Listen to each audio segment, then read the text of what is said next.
नमस्कार दोस्तों, मेरा नाम राशि प्रभाकर है। मैं ब्लेसिंग्स टीम ऑडियो मुंबई से हूँ। आज मैं आपके सामने आचार्य रजनीश ओशो की पुस्तक कुंडलिनी और सात शरीर का दूसरा अध्याय लेकर आई हूँ। सातों शरीरों से गुजरती कुंडलिनी। ओशो कहते हैं कि हमें मनुष्य के विभिन्न सूक्ष्म शरीरों की रचना को विस्तार से समझना चाहिए। हमारे व्यक्तित्व को 7 शरीरों में बांटा जा सकता है। प्रथम शरीर है स्थूल शरीर, फिजिकल बॉडी, जिसे हम सब जानते हैं। उससे दूसरा शरीर आकाश या इथरिक बॉडी, तीसरा सूक्ष्म शरीर या एस्ट्रल बॉडी, चौथा शरीर मनस या मेंटल बॉडी, पांचवा आत्मिक या स्पिरिचुअल बॉडी, छठा शरीर ब्रह्म शरीर या कॉस्मिक बॉडी और सातवां, जिसे हम निर्वाण शरीर या बॉडीलेस बॉडी कहें, वो अंतिम है। जब हम इन सातों शरीरों को समझ जाएंगे तो कुंडलिनी की बात पूरी तरह समझ आएगी। पहले 7 वर्षों में भौतिक शरीर ही बनता है, बाकी शरीर बीज रूप होते हैं। कुछ लोग 7 वर्ष से ज्यादा कभी आगे नहीं बढ़ पाते और भौतिक शरीर में ही रह जाते हैं। दूसरे 7 वर्षों में भाव शरीर का विकास होता है। तीसरे 7 वर्षों में सूक्ष्म शरीर विकसित होता है। 21 वर्ष की उम्र तक दूसरे शरीर से भाव और तीसरे से तर्क, विचार और बुद्धि का विकास होता है। चौथे शरीर के बड़े अनूठे अनुभव हैं, जैसे सम्मोहन, टेलीपैथी, चीजों की तह तक प्रवेश करने की शक्ति। ये सब चौथे शरीर की संभावनाएं हैं।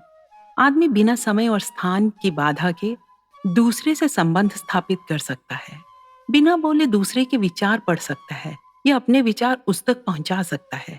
शरीर के बाहर की यात्रा एस्ट्रल प्रोजेक्शन कर सकता है, अपने शरीर को अपने से अलग जान सकता है।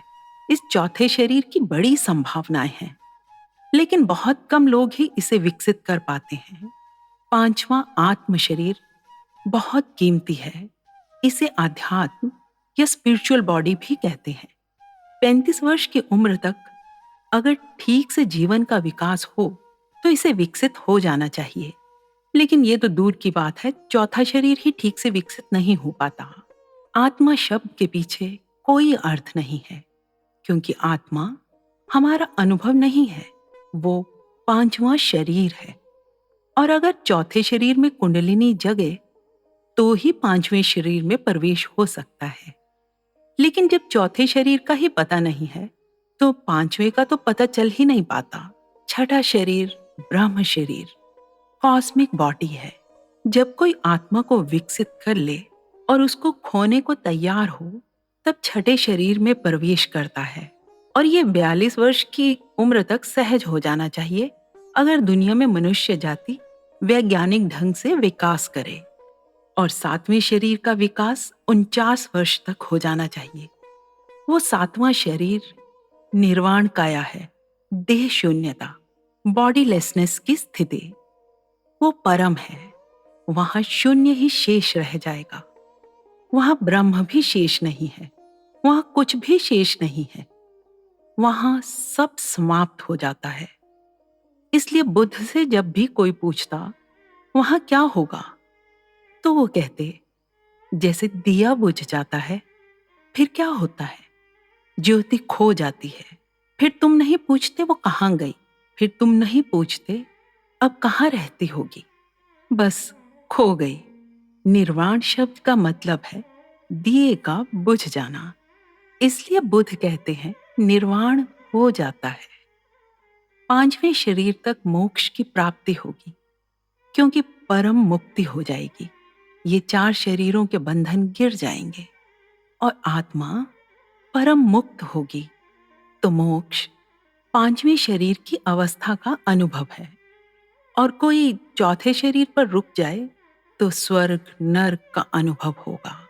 अगर पहले दूसरे शरीर पर रुक जाए तो उसे लगेगा कि ये जीवन ही सब कुछ है, जन्म और मृत्यु के बीच इसके बाद और कुछ नहीं है। अगर कोई छठे शरीर पर पहुंच जाए तो मोक्ष के भी पार ब्रह्म की संभावना है। वहां ना मुक्त है ना अमुक्त, वहां जो भी है उसके साथ वो एक हो गया। अहम ब्रह्मस्मि की घोषणा छठे शरीर की संभावना है, लेकिन अभी एक कदम और, जो लास्ट जंप, अंतिम छलांग है, जहां ना अहम है ना ब्रह्म है, जहां मैं और तू दोनों नहीं है, जहां कुछ है ही नहीं, जहां परम शून्य है, एब्सोल्यूट वॉइड, परिपूर्ण शून्य, वो निर्वाण है। तो ये हैं 7 शरीर। और हाँ, 4 शरीरों तक ही स्त्री पुरुष का विभाजन है। 5वां शरीर बियॉन्ड सेक्स, यौन भेद से परे है। इसलिए आत्म उपलब्धि होते ही इस जगत में फिर कोई स्त्री और पुरुष नहीं है। कुंडलिनी चौथे शरीर की संभावना है।